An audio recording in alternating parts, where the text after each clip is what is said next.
आपने आकाश आनंद की जिन्होंने जिस तरह जयपुर उन्होंने टिप्पणी करी उसमें कुछ नहीं बोला आपने। मैं कुछ बोलना नहीं चाहता। मैं बड़े नेताओं पे कुछ नहीं बोलना चाहता। चलिए बड़ा सवाल, आपको जब गोली लगी थी उसके बाद में आपको पता कि किन लोगों ने गोली मारी थी, क्या उन समाज की तरफ से, उस जमात की तरफ से कोई ऐसी दया या कोई ऐसी आपसे उन्होंने गिल्टी महसूस करी कि हाँ हमें भी एक बड़ा कदम उठाते हुए चंद्रशेखर आज़ाद के पास जाना चाहिए और इस जो कट्टरता है, हमले हैं, उसको रोकना चाहिए? जनता के पैसे को अपने पूंजीपति मित्रों को देके केंद्र की सरकार जिस तरह से देश को लूट रही है और स्टेटों में सरकार उन वर्गों का भला करने के बजाय उनके जैसा व्यवहार करके जिस तरह से बेवकूफ बना रही है, ये खेल कब तक चलेगा? चंद्रशेखर भाई, जिस तरह से संसद में रमेश बिधूड़ी ने दानिश अली पर जिस तरह बयान किए और वो जो शब्दों का इस्तेमाल किया, आपको नहीं लगता कि ये एक सोची समझी रणनीति है आगामी लोकसभा चुनाव के मद्देनजर? लगातार मेरा इंतजार तो हर माँ हर बहन वो कर रही है जिसके साथ अन्याय हो रहा है। हाँ, मैं फिर आपसे कह रहा हूँ, मेरी ये भी समझ में आ गया है ना कि बहुत आंदोलन करके भी वो लक्ष्य है जिससे कि परमानेंट अन्याय रुके, वो हासिल नहीं हो सकता है। आपने तो वोट के साथ ये कहा था कि आज मैंने रानी का पेट चीर दिया है, आज के बाद राजा जो है वो बैलेट बॉक्स से तैयार होगा और वोट हमारा है तो राज भी हमारा आएगा। लेकिन ऐसा क्या हुआ कि वोट हमारा, राज उनका, और चल रहा है। इसका मतलब कहीं ना कहीं जागरूकता कमी है, लोग अपनी वोट की वैल्यू को नहीं समझ पाए। इसमें मेरा सवाल, देर पहले आपने देखा अम्बेडकर सर्किल पर चंद्रशेखर आज़ाद ने बाबा साहब की प्रतिमा पर माल्यार्पण किया और बड़े उद्घोष किया कि राजस्थान के अंदर आने वाले समय में एक बड़ा परिवर्तन होगा। जिस तरह से लगातार यात्राएं निकल रही हैं, तमाम राजनीतिक पार्टियां यात्रा निकाल रही हैं, उससे इतर क्या है? क्योंकि आप एक दलित, बहुजन, पिछड़े, माइनॉरिटी की आप एक उनके हौसले बुलंद करते हैं। देखिए, यात्राएं जागरूकता के लिए है। जागरूकता से सोच बनेगी, सोच से परिवर्तन हो। जी, शक्ति संगठन के तौर पे हमारे पास है, बस समाज को जागरूक करके संगठित करना है। पिछले 2016 से राजस्थान में हम लोग भीम आर्मी के रूप में कार्य कर रहे हैं। ये हमारा पहला विधानसभा चुनाव। राजस्थान का कोई ऐसा मामला नहीं जिसमें जब भी कोई अन्याय हुआ और मैं ना आके खड़ा हूँ।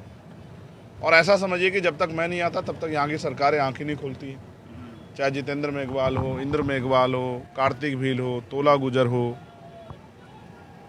ओम प्रकाश रैगर हो, नासिर जुनैद हो, असगर हो, एएसआई मीणा जी हो, जब तक हम लोग आवाज़ नहीं उठाते तब तक सरकार को पता ही नहीं लगता कि अन्याय हुआ।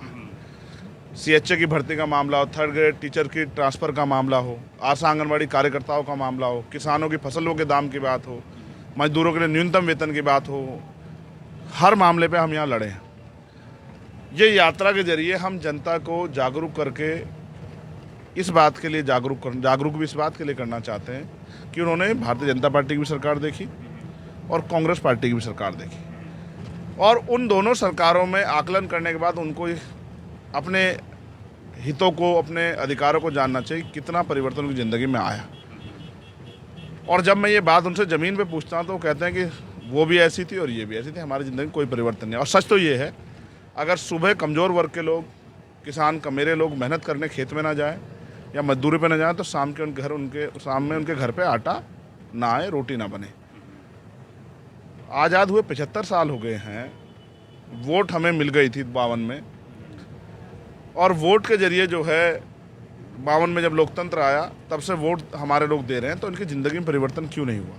बाबा साहब ने तो वोट के साथ ये कहा था कि आज मैंने रानी का पेट चीर दिया है, आज के बाद राजा जो है वो बैलेट बॉक्स से तैयार होगा और वोट हमारा है तो राज भी हमारा आएगा। लेकिन ऐसा क्या हुआ कि वोट हमारा, राज उनका, और चल रहा है।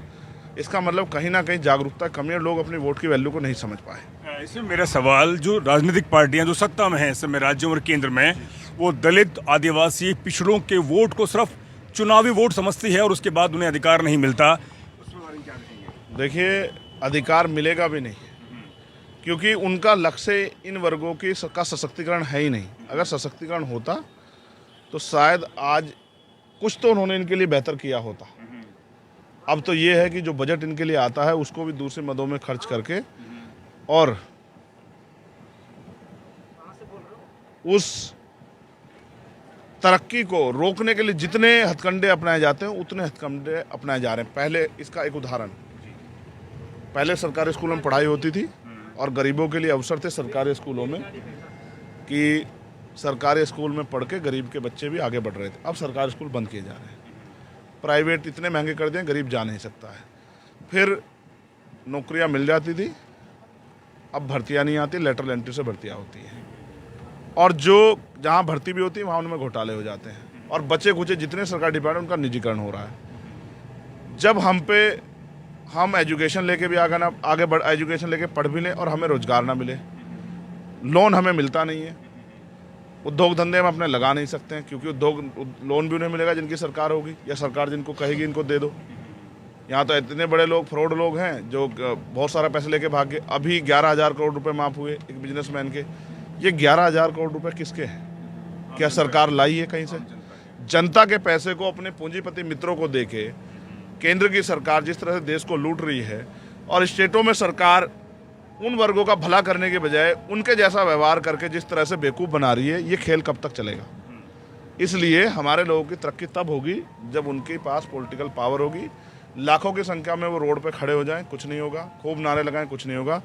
जब तक वो अपनी शक्ति नहीं बनाएंगे तब तक उनके जीवन में कोई परिवर्तन नहीं होगा। दलितों पर लगातार, मैंने कल जो राजस्थान के सामाजिक कल्याण मंत्री टीकाराम जूली से सवाल पूछा कि लगातार एट्रोसिटी बढ़ रही हैं, एफआर पे एफआर लग रही है, मामले दबा दिए जा रहे हैं। ये आप इंद्र मेघवाल की बात करी, जितेंद्र मेघवाल की बात करी, और इतने मामले हो रहे हैं। 50 लाख की बात आपने भी कही थी, नौकरी की बात कही। सरकार अब चुनावी मोड में आ गई है, कोई सारे वादे खोरे निखालस निकले, क्या कहेंगे इस पे? देखो, इस सरकार के बारे में तो मैं कह दूं, मैं ये नहीं कहता अगर किसी को आपने दिया है तो गलत किया। एक उदयपुर में घटना हुई थी, अगर आपके याद है, कन्हैया, उसमें आपने उस परिवार के दोनों बच्चों को सरकारी नौकरी दी और 50-50 लाख रुपए का मुआवजा दिया। मैं पूछना चाहता हूं, उनका जीवन और दलित पिछड़ों के, आदिवासियों के जीवन में क्या फ़र्क है? ऐसा क्या है, एक को 50 लाख रुपए दो सरकारी नौकरी और उसी तरह के अपराध में दूसरे को 50 पैसे भी नहीं, और ये कह के कि भाई एक्ट में जो पैसा मिल जाएगा, एक्ट में मिल जाएगा, लेकिन आप तो ये भी नहीं कि आप अपराधी गिरफ्तार कर रहे हो। गिरफ्तारी के लिए आंदोलन करने पड़ रहे। कुचामन सिटी में क्या हुआ आपने नहीं देखा? 6 दिन तक डेड बॉडी पड़ी रही। मुख्यमंत्री किस दलित के यहाँ गए, आप मुझे बताओ, आज तक का जब से मुख्यमंत्री है, किस दलित के यहाँ गए मुख्यमंत्री? उसके आंसू पूछने के लिए, उसकी मदद करने के लिए, उसको ताकत देने, किसके यहाँ गए? और अगर नहीं गए तो क्यों नहीं गए? क्या यहाँ के दलित स्वाभिमान सम्मान नहीं रखते हैं? यहाँ के आदिवासी स्वाभिमान सम्मान नहीं रखते हैं? यहाँ के पिछड़े वर्ग के लोग स्वाभिमान सम्मान नहीं रखते हैं? ऐसा क्या है कि मुख्यमंत्री उनके यहाँ जाना पसंद नहीं कर रहे हैं? इसका मतलब वो उनको चुनावी वोटर से ज़्यादा कुछ मानते नहीं है। तो ये खेल कब तक? इसी खेल के खिलाफ हमारा आंदोलन है कि लोग इस बात को समझें। हमारे कहावत है कि अजमाए हुए को अजमाने का मतलब ये है कि जो मिलता है वही मिलेगा। अगर समाज को यही चाहिए जो मिलता आ रहा है, फिर कोई दिक्कत नहीं है। अगर समाज देखो, अगर आप 4 कदम भी चलोगे बेडियों में जकड़े होके, तो कहीं ना कहीं बेडियों में असर पड़ेगा। चंद्रशेखर भाई, जिस तरह से संसद में रमेश बिदुड़े ने दानिश अली पर जिस तरह बयान किए और वो जो शब्दों का इस्तेमाल किया, आपको नहीं लगता कि ये एक सोची समझी रणनीति है आगामी लोकसभा चुनाव के मद्देनजर ध्रुवीकरण करने के लिए? मैं तो जानता हूँ इस बात को। दानिश अली तो मेंबर ऑफ पार्लियामेंट एक व्यक्ति हैं, उस समाज को किस तरह गाली देके और वो समाज आक्रोशित होकर कुछ कहे और फिर उसके आधार पे उन शब्दों को जो है जाल को तोड़ मरोड़ के एक ध्रुवीकरण किया जाए। भारतीय जनता पार्टी उसके अलावा है क्या? अगर भारतीय जनता पार्टी ने केंद्र में बहुत अच्छा कुछ किया होता तो इन सब चीज़ों की जरूरत क्या पड़ती? तो देखो, मैं तो समझता हूँ जिनकी राजनीति ध्रुवीकरण से होती है वो ध्रुवीकरण, और जिनकी भाईचारे से होती है हमारे जैसे लोगों की, जब तक शोषितों में भाईचारा नहीं होगा हमारी राजनीति कामयाब नहीं हो सकते। क्योंकि हम धनबल के आधार पर राजनीति नहीं करते हैं, हम जनबल के आधार पर राजनीति करते हैं और हम मनोबल के आधार पर राजनीति करते हैं। अगर धनबल के आधार पर जो लोग राजनीति करेंगे, पैसा फेंक के, पैसा दे के वोट लूटने का काम करेंगे, उनकी राजनीति कामयाब हो सकती है। जो लड़ा के पोलराइजेशन करके राजनीति करेंगे, उनकी राजनीति कामयाब हो सकती है। बहुजनों की राजनीति तो बहुजन समाज को भाईचारा पैदा करके ही कामयाब हो सकती है। दिल्ली में वास्तविक प्रतिनिधि विधानसभा और लोकसभा में जाएंगे जब जनता मन से वोट करेगी, तभी गरीब के बेटों को मौका मिलेगा। दिल्ली में डॉक्टर रितु के बारे में आपने सुना, वो आंदोलन करने तकरीबन 1 महीना हो चुका है। अभी तक जिस पर चार्जशीट है, अपराध घोषित हो चुका है, प्रिंसिपल को सस्पेंड नहीं किया गया और उन्हें एडॉक पे उन्हें हटा दिया गया। क्या कहेंगे, क्या हमारे बच्चे इसी तरह से? मैंने जिस दिन मुझे उसकी जानकारी हमारे प्रदेश अध्यक्ष जी ने दी, तभी मैंने उस पर ट्वीट किया, अपनी बात रखी। और लगातार हमारी टीम आपका उनके इंतजार कर रही है, लगातार मेरा इंतजार तो हर माँ हर बहन वो कर रही है जिसके साथ अन्याय हो रहा है। चाह रही हैं कि आप पहुंचे। हाँ, मैं फिर आपसे कह रहा हूँ, मेरी ये भी समझ में आ गया है ना कि बहुत आंदोलन करके भी वो लक्ष्य है जिससे कि परमानेंट अन्याय रुके, वो हासिल नहीं हो सकता है। तो वो आंदोलन कर रही बहादुर बहन है, उसको बधाई। और हमारी टीम लगातार उनके साथ है। आप देखोगे शुरू से हमारी टीम उनके साथ जाती है और धरने पर रहती है। और मैं कह रहा हूँ क्योंकि मेरे कंधों बहुत लोग जिम्मेदारी में जाके एक दिन बैठ के आ जाऊँगा, 2 दिन बैठ के आ जाऊँगा। उसी मुहिम तो बनेगी ना आपके आ जाने से। मैं तो उन लोगों को कह रहा हूँ जो सदियों से कई उससे सालों से दशकों से वोट लेते आ रहे हैं। मैं तो उन नेताओं को सोच रहा था कि वो जाके उनकी मदद करेंगे, जो किसी को जानते पहचानते नहीं है, बड़े बड़े नेता हैं, वो जाके मदद करेंगे। लेकिन हर कमज़ोर की, हर बेबस की, हर लाचार की, हर पीड़ित की उम्मीद चंद्रशेखर आज़ाद और आज़ाद समाज पार्टी और भीम आर्मी में बचे हैं। मैं इस काम को भी जल्दी जो है पूरा करूँगा। लेकिन मैं समझता हूँ कि सरकार इतनी आसानी से अपने एजेंडों को छोड़ेंगी नहीं। इसके लिए राजनीतिक शक्ति बना के इनको सरकारों से बेदखल करके हम इनके मनोबल को तोड़ के अपने लोगों को सुरक्षित कर सकते हैं।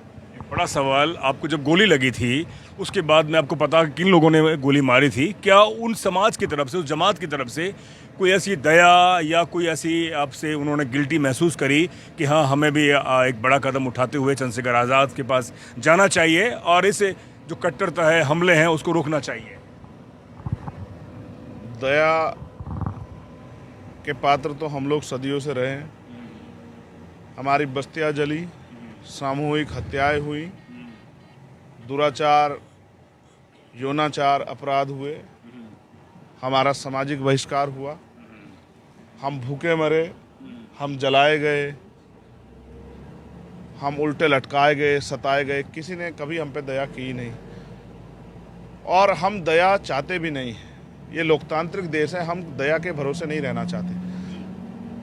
मेरी भी सुरक्षा और इस समाज की सुरक्षा तब होगी, वंचित समाज की, जब इनके पास राजनीतिक ताकत आएगी। इसलिए बाबा साहब अम्बेडकर की उस बात को मान के कि पॉलिटिक्स द मास्टर की, और मान्यवर काशीराम साहब जब कहते हैं गुरु किल्ली सत्ता की चाबी अपने हाथ में लो, तो मैं उसी बात को समझते समाज को राजनीतिक रूप से जागरूक करने के लिए निकला हूँ। समाज में सामाजिक संगठन बहुत है। मैंने बहुत दिन सामाजिक संगठन के जरिए जिन चीज़ों पे समाज को जागरूक करना था किया, बहुत सारी पाठशालाएं भी खोली, बहुत सारी शादियाँ भी, सब कुछ। लेकिन जिस काम को हम लाखों लोग मिल कर रहे हैं उससे कलम की ताकत से एक आदमी कर सकता है। इसलिए अब मेरा लक्ष्य ये है कि बाबा साहब अम्बेडकर और माननीय काशीराम साहब का अधूरा सपना कि इस देश की गद्दी पे बहुजन समाज का कोई व्यक्ति जो बाबा साहब अम्बेडकर की विचारधारा को मानता हो, बुद्ध की विचारधारा को मानता हो, सतगुरु रविदास जी महाराज की विचारधारा को मानता हो, गुरु नानक देव, संत कबीर की विचारधारा को, वो कुर्सी पर बैठेगा तभी भला होगा। जब मानवता की सोच का राज आएगा तभी भला होगा।